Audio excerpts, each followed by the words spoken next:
Ray Winstone is once again talking about his frustrations on the set of Black Widow. Now, it just so happens, very coincidentally, that I was rewatching Mahler, shout out to him, his big breakdown of Black Widow, God, a few days ago, and then this article pops up. So it's just fresh in my mind. It's like, you know, if you're casting a villain, you could do a heck of a lot worse than Ray Winstone. I mean, the guy is big, he's intimidating, he has that type of screen presence, that domineering masculine energy that you would look for if you're casting a certain type of villain. It's just, if you need to also have that villain have a Russian accent, it's like, you probably think this one over. I mean, from a certain point of view, Ray Winstone, excellent choice for casting. But in the context of Black Widow, he could very well end up being the worst cast villain the MCU has put out there so far. It was really bad. Okay, given a guy who's known for being the muscle in like your big British mob films, and then, yeah, make him a world-renowned the Russian human trafficker, it's a bit of a stretch, and well, I think we all know how that ended up working out. It was so bad that the lead star vows never to work again for Marvel and even sued the company, so if only Marvel would have learned from that stumbling block all the way back in 2021, would we be here right now with as many problems as they cooked up for themselves? Probably, but had they learned a little bit from Black Widow, I think we would probably still end up at this point where we're at. It just might have taken a little while longer, but just simply going back to this, Ray Winstone recalls frustration with Black Widow reshoots. Interesting, huh? As says, Marvel takes away from getting cultural films made. It's all about selling tickets. Well, yeah, and now they can't even sell tickets anymore. It's so funny, right? Because all of the sycophants that are out there, and even just, you know, James Gunn and his cult of personality that has really sprung up with the DCU. Like, he always had his fans. It's just far more insufferable right now, the people that are just cheering on an obvious flop. Oh, it made back its marketing budget, and oh, yeah, I'm sorry, it's production budget, and you can't factor in marketing. Oh yeah, and just because it didn't break even, you're not factoring in all the toys and merchandise. Yeah, because whenever I see somebody wearing a Superman shirt, yeah, they definitely have the Kingdom Come logo that David Cornsweet wears, and it's definitely not like the traditional S. And you know, all of that crypto merch, like, I see little capes for dogs everywhere. It's crazy how much shit there's out there. And everybody's walking around with a big plastic T on their face because Mr. Terrific, best character in the movie, but is anybody still talking about that shit? Yeah, I didn't really think so. And then in regards to, you know, Fantastic Four, just all of those misleading posts once again. Hey guys, it's inching up to $500 million. It's never even going to sniff 6, and it's not even going to sniff 5, because I think it just barely got over 550. But yeah, it's not even getting close, okay, because its legs are cut out from underneath of it. So yeah, the idea that Marvel tries to sell tickets, it's not even doing that anymore. It's trying to appeal to this mile-wide, inch-deep pond of moviegoers, and that's not even working anymore. So British actor Ray Winstone, who is at the Sarajevo Film Festival to receive an honorary Heart of Sarajevo Award for exceptional contributions to the art of cinema, sat down at the festival to talk about his decades in the industry. Asked about the changes he's seen over the years, the actor said he feels the industry has become a business. Yeah, I tend to agree, and it's interesting because there's another video that's coming up later today. I guess I'll spoil it a little bit, talking about the Cracker Barrel situation, and well, for a multitude of reasons, there's pretty good crossover with that story and this story, because the people in charge, you know, to just simply cut to the point on this, the people in charge of these companies don't give a flying fuck about the artistry that they're supposed to be shepherding. Like, there was a point in time, and yeah, you can go back a couple of decades where you had bean counters right at the top, but the people that were directly in charge of the creatives, they actually gave a shit about what they're doing. Now, it's just, yeah, it's money men all the way down. Money men and activists. Not exactly a winning formula. He also dwelled on the difference between blockbusters, such as those from Marvel, and what he calls cultural films. And there was a point in time where you had your big blockbusters and cultural films, they would go hand in glove. Because you remember when good movies used to make a lot of money? I know it's been a very, very, very, very, very long time since that has happened, at least on the regular. Every once in a while you get one that pops up, like I hear great things about Oppenheimer. Probably never going to watch it, but it made, $950 million. Good for it. But you just go back to, let's pull a name out of the hat. The Lord of the Rings. What did Fellowship make? 800 million, and then Two Towers made 850. And then, for a very short period of time, The Return of the King was the second highest box office in the world. There was a point in time, where blockbusters would be cultural events. That's just, not the case anymore. The blockbusters are the weekly events, like Minecraft, okay? $955 million. Who the fuck talks about it now? What do you think the Minecraft sequel is going to do? Anywhere close to 950? Fuck right off. It's all about selling tickets, he said.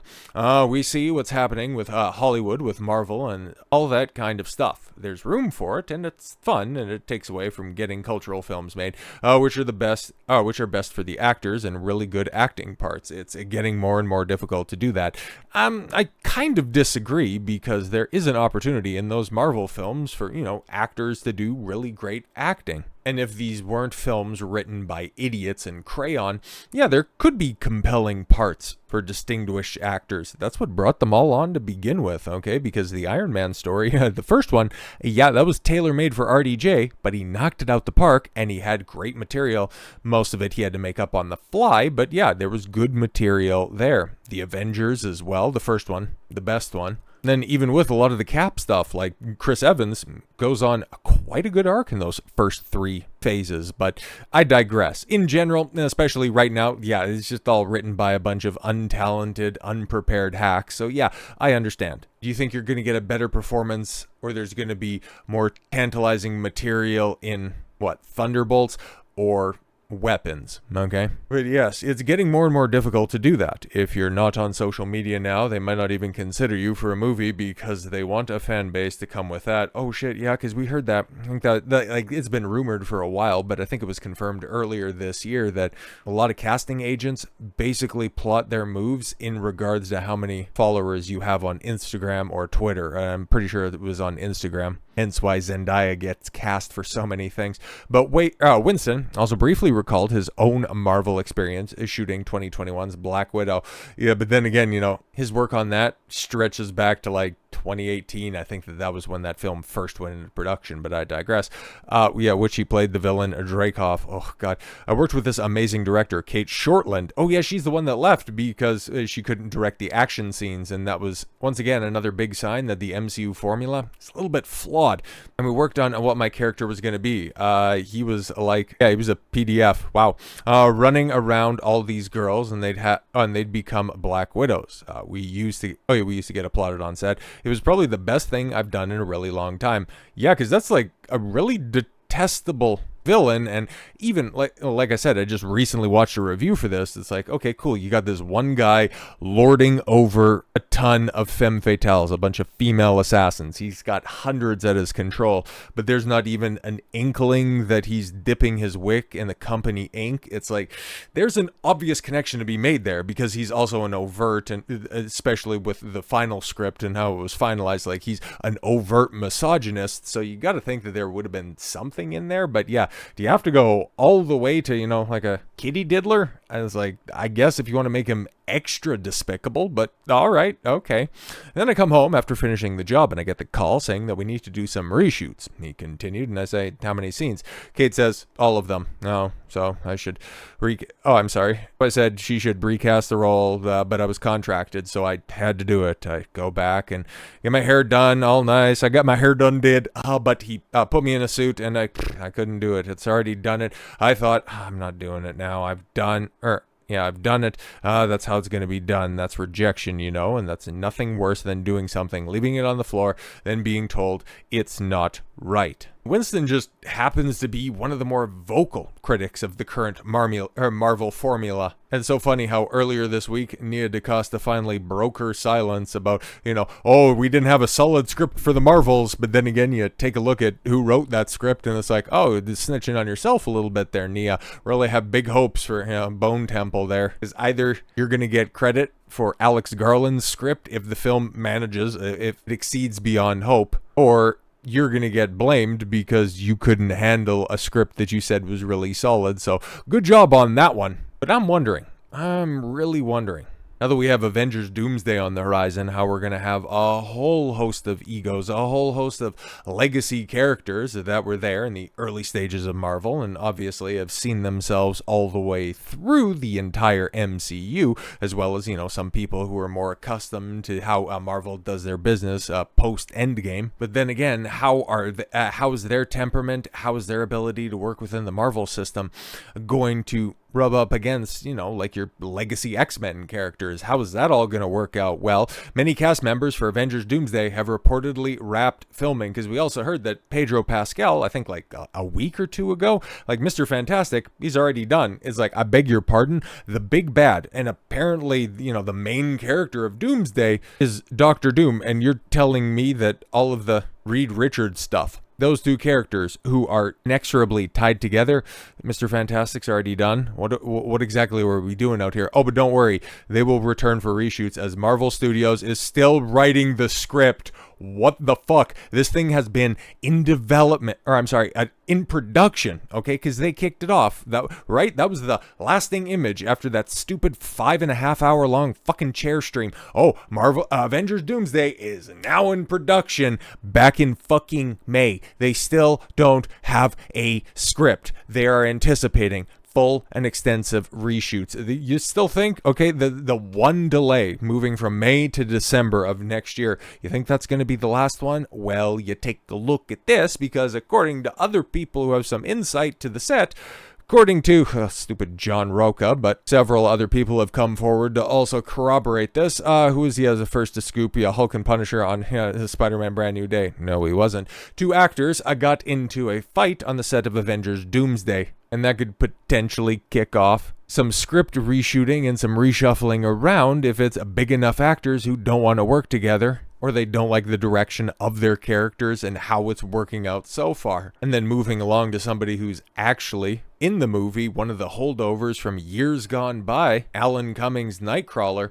says he doesn't know who he was acting with half of the time when filming Avengers Doomsday. I did the entire film in isolation, lots of green screen, face replacement. They even gave characters fake names. I don't know who I was acting with half the time. So you come in and you're sold on the premise, hey Alan, you want to come back? You want to reprise the role of Nightcrawler?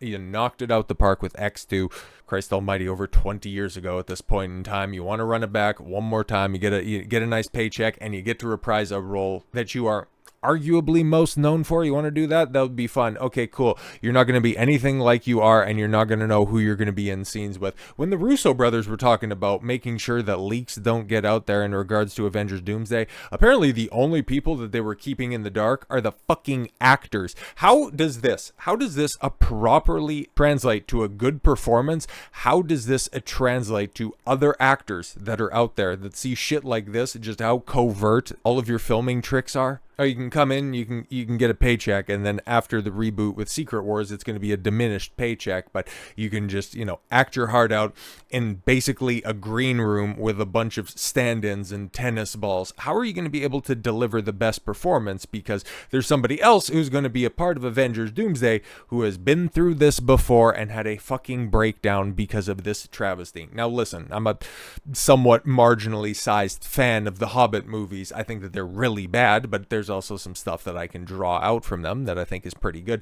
Ian McKellen's performance as Gandalf is fantastic. After all, he does a lot of stupid shit in that movie, and not a lot of it makes sense after all. And yeah, his character is significantly hurt, which is why I really don't want that stupid Hunt for Gollum movie to come out. But Ian is fantastic in the role, and he's going to be coming back as Magneto, theoretically doing the exact same stuff. He's just probably going to be one of those face replacements that Alan Cumming was just talking about. So all of this ends up circling back to what Ray Winstone says. You are promised one thing and Marvel delivers another. They haven't learned a fucking thing. And to tie in not just to the second video of the day, but to the third video as well, the way that they fuck around with all of their main stars, the ones that the guys actually want to come and see, maybe that's a reason why you've turned off your audience and a certain segment of that audience. But with all that said, thank you all very much for the gift of your time. I've been Don Consuelo. I want you to follow your gut and get after it. Take care, everyone.